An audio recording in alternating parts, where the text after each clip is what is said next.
Bismillahirrahmanirrahim. Assalamualaikum warahmatullahi wabarakatuh. Alhamdulillahirabbil alamin wa bihi nasta'inu ala umuri dunya waddin. Wassalatu wassalamu ala asyrofil anbiya'i wal mursalin wa ala alihi washabihi ajmain, amma ba'du. Pertama-tama marilah kita panjatkan puji serta syukur kita kehadirat Allah Subhanahu wa taala yang mana telah memberikan kita kesehatan sehingga masih bisa mengerjakan tugas dengan baik hingga saat ini. Salawat serta salam tak lupa kita limpah curahkan kepada Nabi besar kita yakni Nabi Muhammad Sallallahu Alaihi Wasallam. Langsung saja, kami dari kelompok 2 yang beranggotakan 4 orang. Nama saya Anissa Rahman dengan nomor NPM 102200065. Perkenalkan, nama saya Amara Suci Rizkia dari kelas C1 Akuntansi dengan nomor NPM 102200001. Nama saya Renur Rapipah, NPM 102200029. Saya Nirmal Nurdiandani dengan NPM 102200033. Di sini kami akan menjelaskan materi tentang rasio keuangan. Rasio keuangan terbagi menjadi 4 rasio, yaitu rasio likuiditas, rasio profitabilitas, rasio solvabilitas, dan juga rasio aktivitas yang akan disampaikan oleh saya sendiri dan juga rekan-rekan kelompok saya. Tapi sebelum itu saya akan menjelaskan apa yang dimaksud dengan rasio keuangan. Rasio keuangan merupakan suatu kegiatan membandingkan angka yang ada di dalam laporan keuangan dengan cara membagikan angka yang satu dengan angka yang lainnya. Nah, sekarang lanjut ke materi yang pertama yang akan disampaikan oleh Nirmala. Waktu dan tempat dipersilahkan. Rasio likuiditas. Rasio likuiditas adalah rasio yang digunakan untuk mengetahui kemampuan perusahaan dalam memenuhi kewajiban jangka pendeknya secara tepat waktu. Berikut adalah macam-macam rasio likuiditas. Yang pertama yaitu rasio lancar atau current ratio. Untuk mengetahui kemampuan perusahaan dalam membayar kewajiban jangka pendek atau utang yang segera jatuh tempo pada saat ditagih secara keseluruhan. Rumusnya adalah aktiva lancar dibagi utang lancar. Yang kedua ada rasio cepat atau quick ratio. Untuk mengetahui kemampuan perusahaan dalam membayar kewajiban jangka pendek dengan aset yang lebih liquid atau tanpa persediaan. Idealnya adalah 100% atau 1:1. Rumusnya adalah aktiva lancar dikurangi persediaan dibagi utang lancar. Yang ketiga ada rasio kas atau cash ratio. Untuk menghitung kemampuan perusahaan dalam membayar kewajiban jangka pendek dengan kas yang tersedia. Rumusnya adalah kas dibagi utang lancar. Berikut ini adalah contoh tabel dari jumlah aktiva pada perusahaan asuransi bintang TBK. Dan ini adalah tabel dari liabilitas dan ekuitas pada perusahaan asuransi bintang TBK. Dari kedua tabel tersebut dapat kita simpulkan untuk mencari rasionya. Yang pertama, rasio lancar. Sebagaimana rumusnya yaitu aktiva lancar dibagi utang lancar. Maka pada tabel tersebut di tahun 2016, 525.898.830 dibagi 352.247.208. Hasilnya ialah 1,492 atau dipresentasikan menjadi 149,2%. Saya hanya mencontohkan di bagian 2016-nya saja, 2017 dan 2018 mengikuti. Dan yang kedua yaitu rasio cepat. Sebagaimana rumusnya yaitu aktiva lancar dikurangi persediaan dibagi utang lancar. Pada tahun 2016 yakni 52.898.830 dikurangi 3.917.865 dibagi 352.247.208.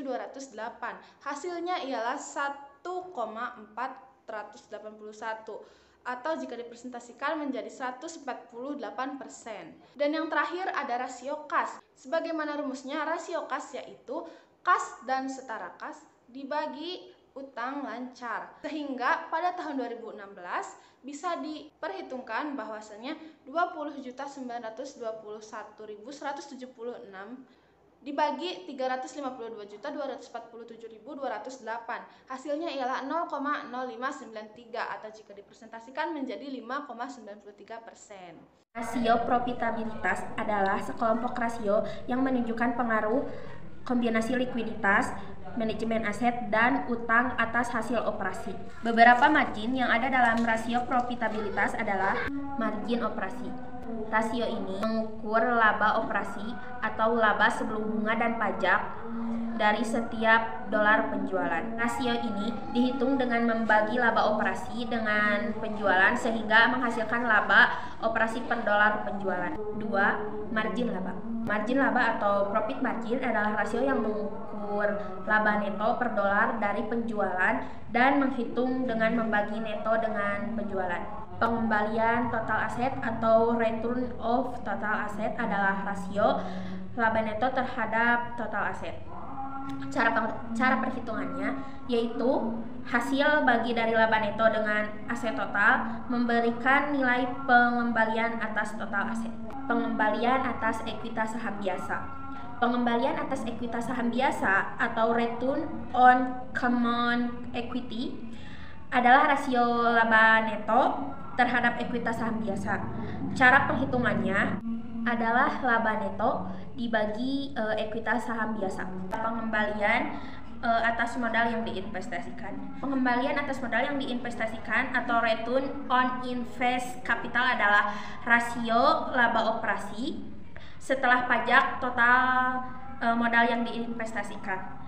Rasio ini mengukur total pengembalian yang disediakan perusahaan di investornya. Dan yang terakhir adalah rasio kemampuan dasar menghasilkan laba. Rasio ini menunjukkan kemampuan aset dalam menghasilkan laba operasi. Rasio ini dihitung dengan membagi laba bunga sebelum pajak dengan total aset.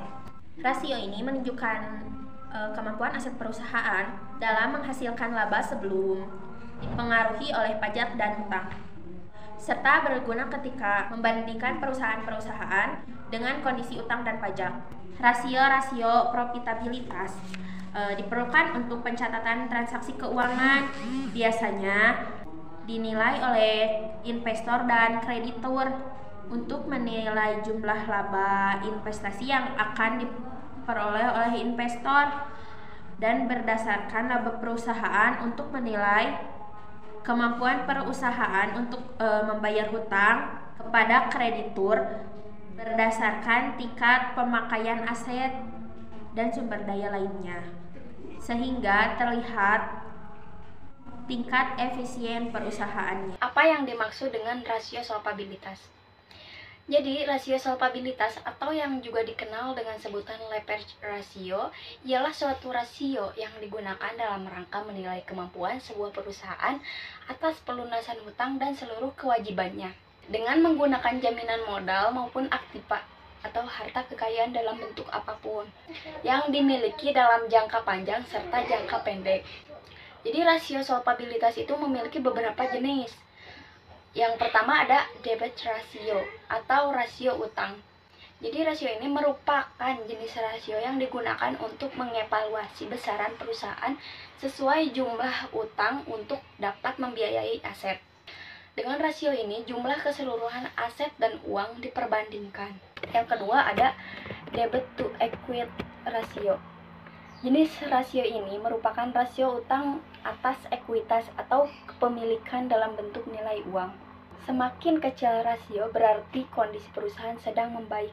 Ada rumus untuk debit to equity ratio, yaitu total jumlah utang per ekuitas atau modal dikali 100%. Pada tabel 3.7, perhitungan debit rasio akhir tahun 2016 hingga tahun 2018, jadi penjelasannya adalah seberapa besar aktiva perusahaan dibiayai oleh utang pada tahun 2016 adalah 66,9%. Seberapa besar aktiva perusahaan dibiayai oleh utang pada tahun 2017 adalah 63,7%. Seberapa besar aktiva perusahaan dibiayai oleh utang pada tahun 2018 adalah 67,8%. Namun, pada tahun 2017, total debit total aset rasio sebesar 63,7%. Dikarenakan adanya peningkatan di total aktiva sebesar 212.284.739 dalam jutaan rupiah. Dan pada total utang mengalami peningkatan sebesar 118.307.732 dalam jutaan rupiah. Pada tahun 2018, total debit total aset rasio meningkat sebesar 4,1% dikarenakan adanya peningkatan di total aktiva sebesar 136.289.319 dalam jutaan rupiah, dan pada total utang mengalami peningkatan sebesar 112.556.039 dalam jutaan rupiah. Rasio utang yang optimal adalah rasio yang proporsi hutang dan ekuitasnya sama seperti debit to equity ratio. Jika rasio utang kurang dari 0,5 kali, berarti sebagian besar aset perusahaan dibiayai oleh ekuitas. Jika rasionya lebih besar dari 0,5, sebagian besar aset perusahaan dibiayai melalui hutang. Dari data hitung tersebut, maka dapat dilihat bahwa rasio hutang pada tahun 2016 hingga tahun 2018 lebih dari 0,5 kali. Hal ini berarti sebagian besar aset perusahaan dibiayai oleh hutang. Pengertian rasio aktivitas. Rasio ini merupakan rasio yang digunakan untuk mengukur efektivitas perusahaan dalam menggunakan aktiva yang dimiliki. Atau rasio ini digunakan untuk mengukur tingkat efisiensi, efektivitas pemanfaatan sumber daya perusahaan. Manfaatnya, perusahaan dapat mengetahui berapa lama piutang mampu ditagih selama satu periode. Yang kedua, perusahaan dapat mengetahui berapa kali dana yang ditanam dalam aktiva tetap berputar dalam satu periode. Yang ketiga, perusahaan dapat mengetahui penggunaan semua aktiva perusahaan dibandingkan dengan penjualan dalam satu periode tertentu. Rumus rasio aktivitas. Yang ke-1 ada total asset turnover. Pengukuran efektivitas penggunaan dana yang tertanam pada seluruh aktiva dalam menghasilkan penjualan. Rumusnya yaitu total asset turnover sama dengan penjualan dibagi total aktiva. Yang kedua ada picked asset turnover. Pengukuran aktivitas penggunaan dana yang tertanam pada seluruh aset dalam menghasilkan penjualan. Rumusnya yaitu picked asset turnover sama dengan penjualan dibagi aktiva tetap bersih. Yang ketiga ada inventory turnover. Inventory turnover merupakan rasio yang digunakan untuk mengukur berapa kali dana yang ditanam dalam persediaan ini berputar dalam satu periode. Rumusnya yaitu inventory turnover sama dengan penjualan dibagi persediaan. Contoh rasio aktivitas PT Asuransi Bintang. Dari tabel di atas, maka dapat dilihat bahwa total aset turnover pada PT Asuransi Bintang pada tahun 2016 sebesar 0,2 kali dan menghasilkan penurunan sebesar 0,1%. Pada tahun 2017 dengan nilai rasio 0,1 kali. Pada tahun 2018, rasio total aset turnover pada PT Asuransi Bintang mengalami penurunan kenaikan 0,5 kali. Hal ini menunjukkan perbandingan rasio total aset turnover pada tahun 2017 dan 2018 mengalami kenaikan sebesar 0,4%, sedangkan untuk picked asset turnover pada PT Asuransi Bintang pada tahun 2016 sebesar 3,5 kali dan mengalami penurunan sebesar 2,3 kali. Pada tahun 2017 dengan nilai rasio 1,2 kali, pada tahun 2018 picked asset turnover pada PT Asuransi Bintang kembali mengalami kenaikan sebesar 1,3 kali. Hal ini menunjukkan perbandingan picked asset turnover pada tahun 2017 dan 2018 mengalami kenaikan sebesar 0,1%. Untuk rasio inventory turnover pada Asuransi Bintang pada tahun 2016 sebesar 29,29%. Dan mengalami peningkatan sebesar 0,18% pada tahun 2017 dengan nilai rasio 3,10%. Pada tahun 2018, inventory turnover pada PT Asuransi Bintang kembali mengalami penurunan sebesar 0,3%. Hal ini menunjukkan perbandingan inventory turnover pada tahun 2017 dan 2018 mengalami penurunan dengan sebesar 3,07%.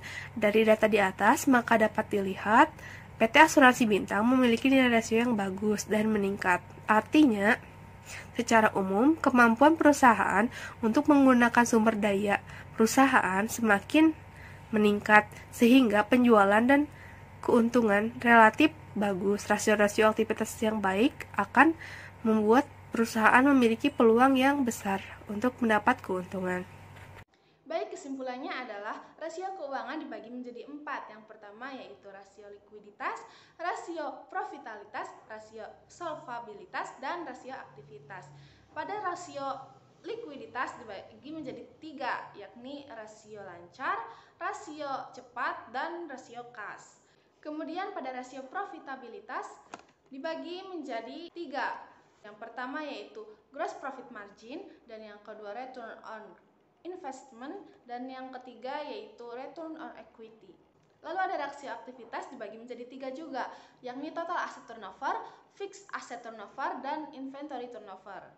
Pada rasio solvabilitas hanya dibagi menjadi 2, yakni rasio hutang atau debt ratio dan rasio hutang terhadap ekuitas atau debt to equity ratio. Sekian materi dari saya. Wassalamualaikum warahmatullahi wabarakatuh.